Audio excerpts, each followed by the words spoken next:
proof of the Quran. God says, God, angels, and those learned men who stand on justice bear testimony that there is no deity but He. Now look, O dear readers, how God began attestation first by Himself, then by His angels, and then by the learned. It is understood from this verse that the rank of the learned and their honor are much high. God says, those who are believers among you and the learned, God will increase their rank. Hazrat Ibn Abbas said about them, the rank of the learned is 700 times more than that of the believers, and the difference between the two ranks is the distance of the path of 500 years. God says, are those who are learned equal to the illiterate? God says, the learned among His servants fear God most. God says, say, God is sufficient as a witness between me and you and those who have got knowledge of the Quran. God says, but those who had been granted knowledge said, alas for you, the reward of God is best for those who believe and do good. God says, these parables we set forth for men, and none understands them except the learned. God says, if they had only referred it to the apostle and to those charged with authority among them, those of them who would investigate it would have known it. God thus made knowledge dependent upon their efforts. In the practical religion, God's commands have been placed upon the investigation of the learned and their rank with the prophets for propagation of God's commands. God says, O the children of Adam, I have sent down to you raiment to cover your shame and adornment to you, but the raiment of piety is best. God says, I have sent to them a book, and with knowledge I explained it in detail, a guide and a mercy to all who believe. God says, I shall recount their story with knowledge. God says, it is a clear sign in the hearts of those to whom knowledge has reached. God says, He created man and taught him to speak. Hadith.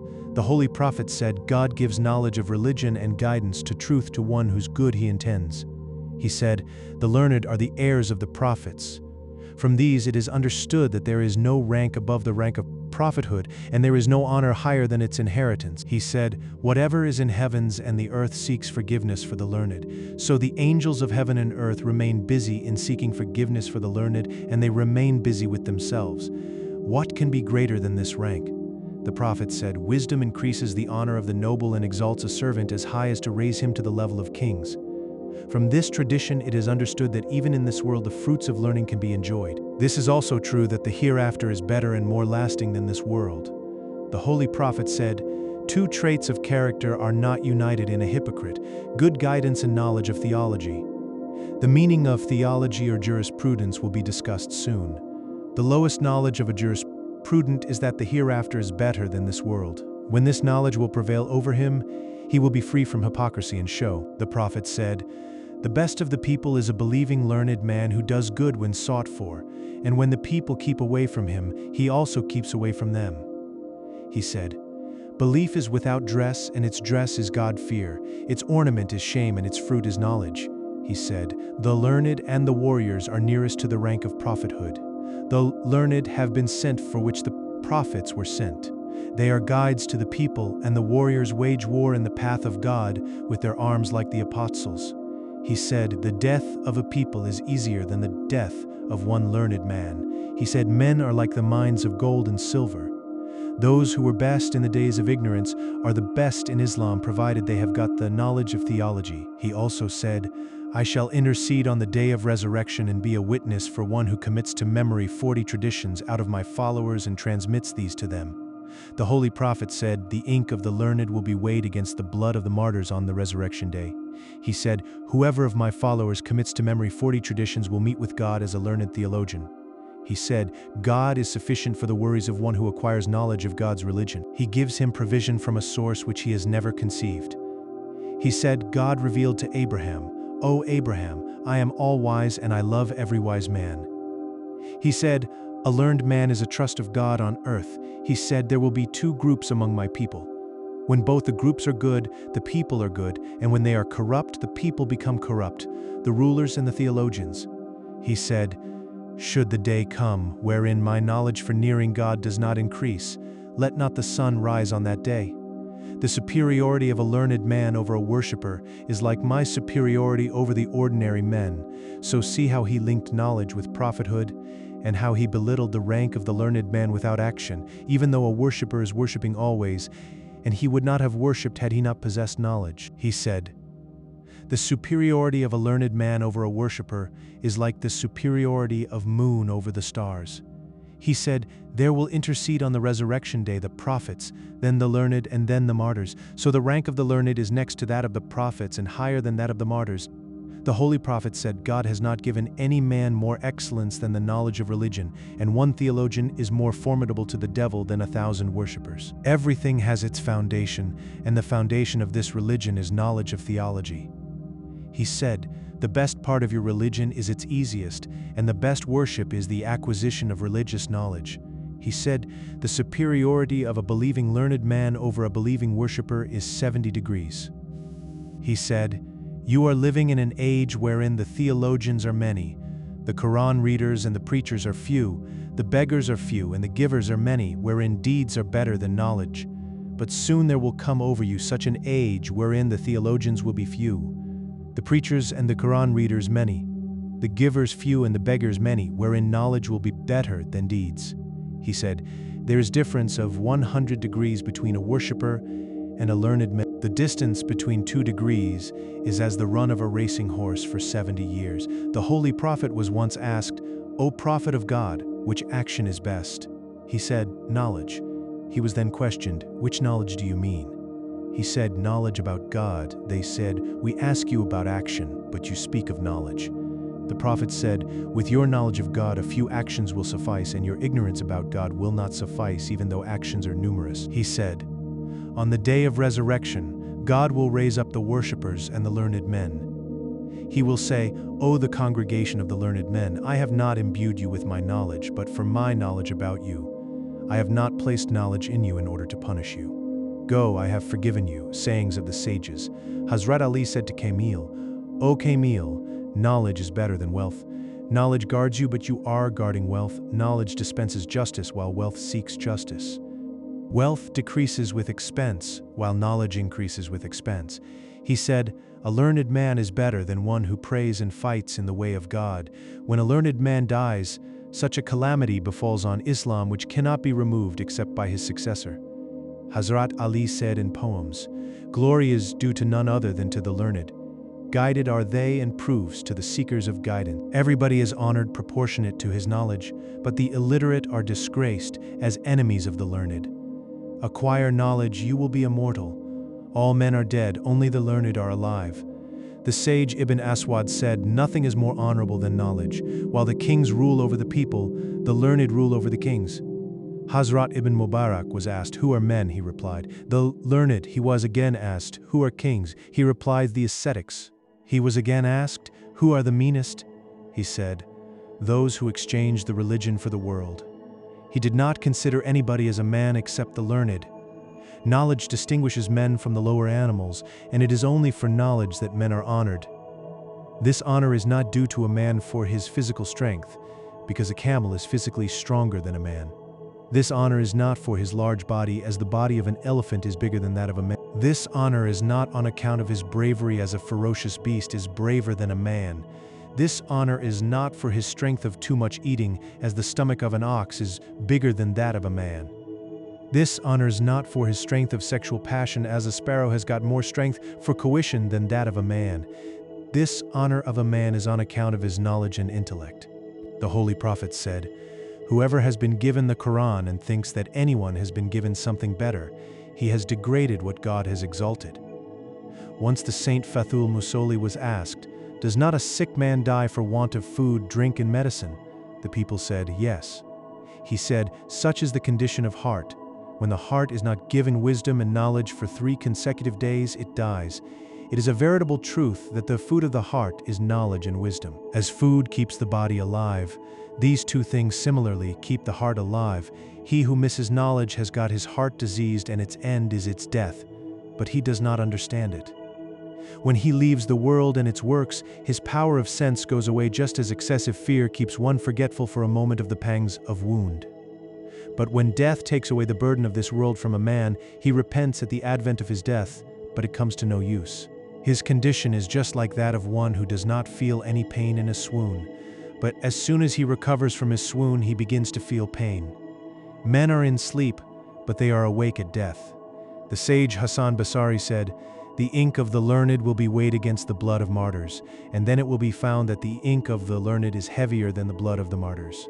Hazrat Ibn Masud said, "You should acquire knowledge before your death. By one in whose hand there is my life, those who were killed in the way of God would every time wish that God should resurrect them as learned men, as they will find the honor meted out to the learned men there.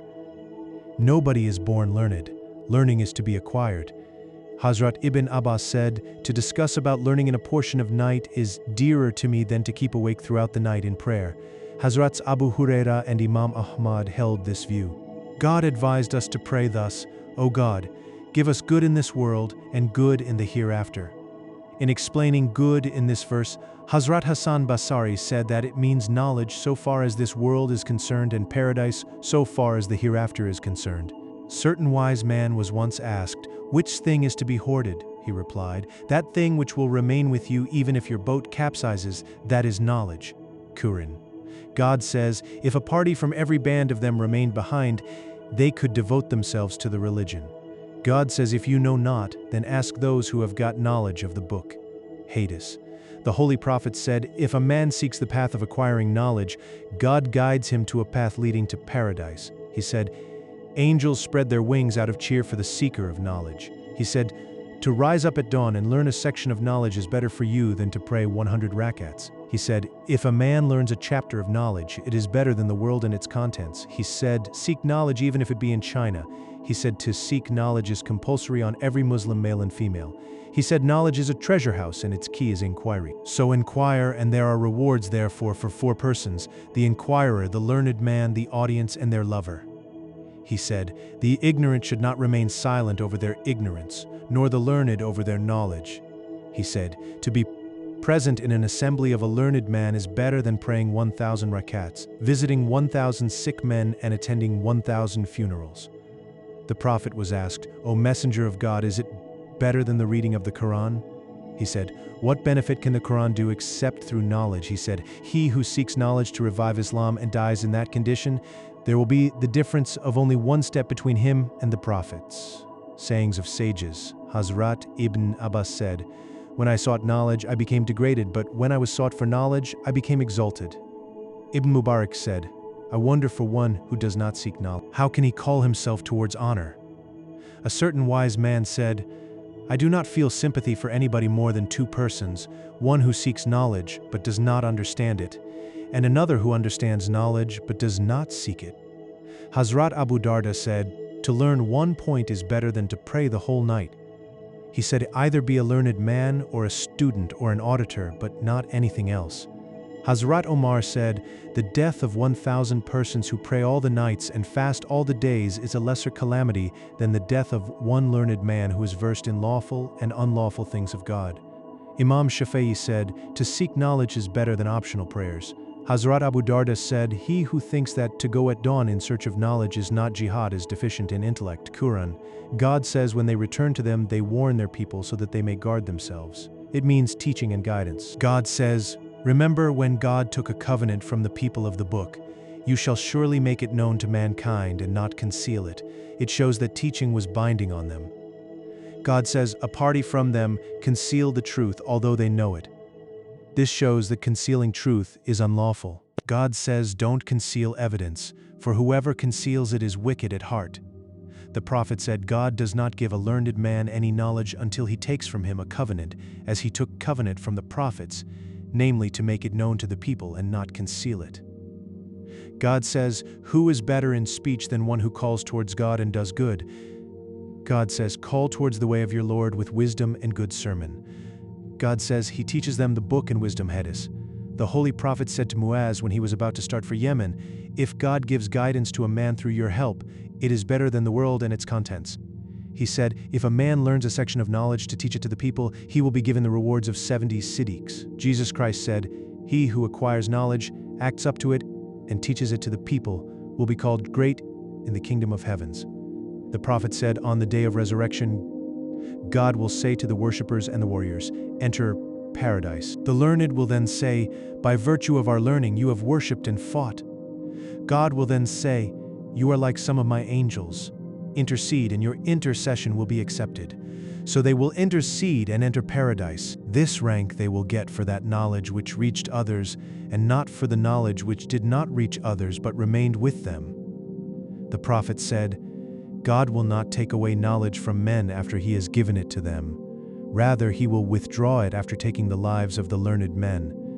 Whenever a learned man will pass away, the knowledge with him will also pass away, and at last there will be none left except the ignorant leaders. Whenever anything will be asked to them, they will give decision without knowledge, for which they will be misguided and will misguide others. The prophet said, if a man after acquiring knowledge keeps it concealed, God will drag him with the bridle of fire on the resurrection day. The Holy Prophet said, how excellent a gift and how excellent a present is a word of wisdom, which you hear and remember, and then carry it and teach it to your brother Muslim. It is equal to worship for 1 year, he said. Accursed is the world and what is therein except one who remembers the glorious God, one who makes friendship with him, one who learns and teaches. God, his angels, the inmates of heaven and earth, even the ant in its hole and the fishes in the sea, bless those who teach good to the people. He said, a Muslim gives his brother Muslim no greater benefit than a fair tradition which has reached him and which he subsequently transmits to him. He said, if a believer hears a good advice and then translates it into action, it is better than his worship for 1 year. The prophet once came out and saw 2 assemblies. One was calling God and offering their supplications, and another giving the people good instructions. The prophet said, the first group offers supplications to God. If he wishes, he may grant them, and if he wishes, he may reject them. Another group are giving good instructions to the people. I have been sent as a teacher. Then he went to them and took his seat among them.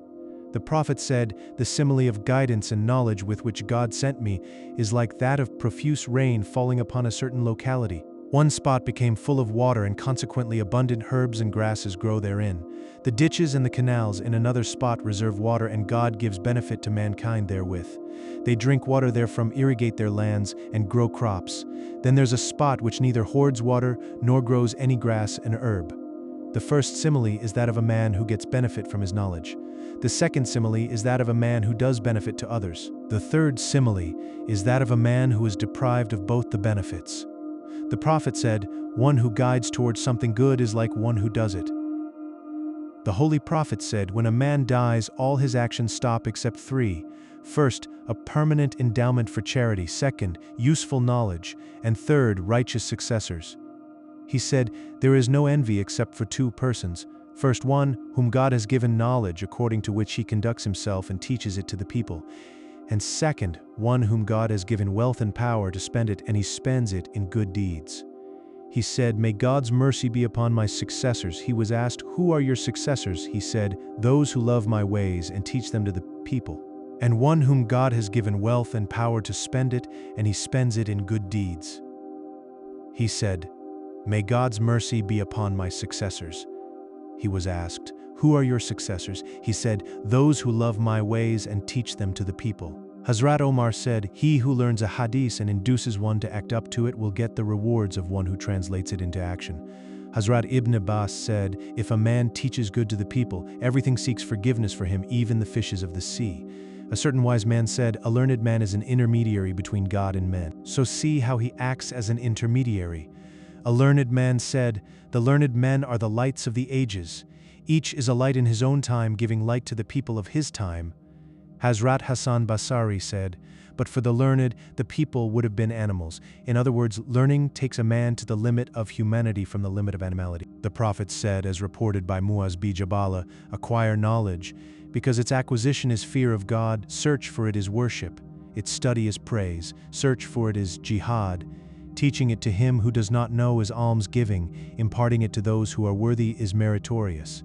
It is the friend in journey, companion in solitude, guide to religion, and a beacon to the path of paradise. Through it, God exalts a nation, makes them leaders and guides of good. Seeing them, others also become guides to good, and the people follow them. The angels urge them to work.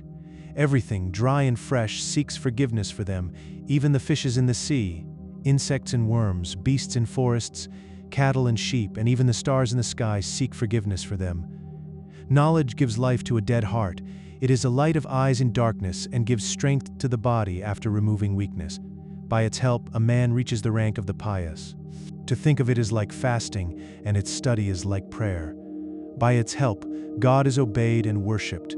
By its help, warning is given. By its help, unity of God is understood. Tie of blood is maintained and lawful, and unlawful things are known. The proof of reason for the excellence of knowledge is this. If the word excellence is not understood, it is not possible to know the excellence of another thing. For instance, if one desires to know whether Zei is a wise man, he should know first the meaning of the word wisdom, and then of Zei, or else he will go astray.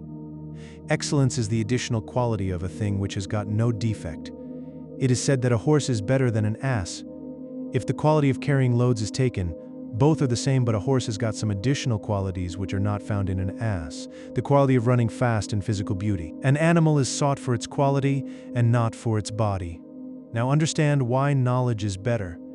As a horse is called better than an ass for its quality of running fast, so you will call knowledge better if it is compared to other qualities. Knowledge is good for its own sake and not for its connection with other qualities. All precious things fall into one of three groups. First, what is sought for its own intrinsic value. Second, what is sought as a means to an end. And third, what is sought for both. What is sought for its own intrinsic value, for instance knowledge, is noble. What is sought as a means to an end is gold and silver, which are mere pieces of stone having no value of their own. If God had not made them instruments of purchasing things, their value would have been equal to other stones. Knowledge is precious for its own sake, because with its help, the happiness of the next world and divine vision can be gained. It is not so in the case of gold and silver. What is sought for both, that is for its own sake and as a means to an end, is physical health. If the body is healthy, all things can be easily done, such as eating and drinking and other works. But the object of these things is to gain happiness in the hereafter and nearness to God. If this object is kept in view, you will get pleasure in the acquisition of knowledge. The highest rank of man is the attainment of happiness in the next world, and the most excellent things are the ways that lead to it. So knowledge is the root of good fortune in this world and in the next. The result of knowledge is to enjoy the nearness of God, to keep company with the angels and the pious divines which are objects of the next world, and its result in this world is honor and influence over the rulers and the people. So acquisition of knowledge and its teaching are excellent actions in order to seek the good of this world and the good of the next, and it is most laudable with the above object. The affairs of this world do not become orderly except through activities, but the human activities are divided into three categories. First, the first category includes 4 fundamental activities without which the world cannot go on in order.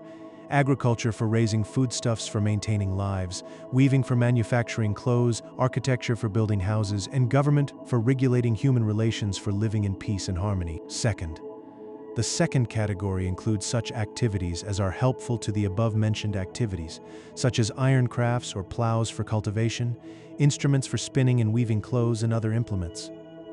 Third, the third category includes such activities as are supplementary to the principal industries previously mentioned, such as eating, drinking, making dresses, and sewing clothes. These activities are necessary for human habitation, just as the various organs of the body are necessary for the upkeep of the human body. The organs of the body also are divided into 3 categories. First, the fundamental organs, such as the heart, liver, and brain. Second, what is helpful to these principal organs, which are the stomach, veins, and backbone, without which they cannot function. And third, what is supplementary to the above 2 categories for perfection, which are the nails, fingers, eyebrows, and the like. Out of these 3 categories, the most noble are the fundamental things, out of which the most noble is government, on account of which peaceful habitation becomes possible. For this reason, experienced and expert men are necessary to run the government. Administration is divided into 4 classes. First, the first class is the highest, as it is the government of the prophets and their jurisdiction spread over the public and private matters of the people. Second, next is the administration of temporal rulers over the public matters of the people and not their private matters. Third, next is the administration of the learned and the wise over the people in the matter of the religion of God, as they are the heirs of the prophets. It involves the thoughts of the privileged few. Fourth, next is the administration of the preachers, which involves the thoughts of the common men. After the administration of the prophets, the most noble is the diffusion of knowledge whereby the people are saved from evil and destructive habits and are led towards fortune and constructive virtues. This is the goal of knowledge and education. Intellectual activities are more excellent than the other activities, because the excellence of an activity is known by three things. First, by examining the natural qualities of a man by the help of which an activity is recognized. For instance, the acquisition of knowledge is better than learning a language, as knowledge can be acquired by intellect, while language can be learnt through the sense of hearing. As intellect is better than the sense of hearing, so knowledge is better than language. Second, by examining the extent of human usefulness, for instance, agriculture is superior to the craft of a goldsmith. Third, by observing the excellence of a business, for instance, the business of a goldsmith is better than that of tanning hides. Knowledge also has got the above three qualities. First, it is widely known that the science of religion is the path of the hereafter. Perfect knowledge and bright intellect can acquire it. This is the most noble attribute of a man, because owing to this attribute, the trust of God has been accepted by him, and through it, he can enjoy the neighborhood of God. Second, there is no doubt that the people in general get the benefit of knowledge, as its extent of usefulness is very wide, and it contributes to the happiness of this world and the hereafter. Third, knowledge is a thing which heals and governs the hearts and souls of men. Man is the Lord of creation, and the Lord of human organs is his heart. A spiritual teacher purifies the heart and guides it towards God, so teaching is the finest mode of worship. The heart of a learned man is one of the good stewards of God. What rank is therefore higher than that in which a man is an intermediary between his Lord and fellow men to draw them closer to God and to paradise?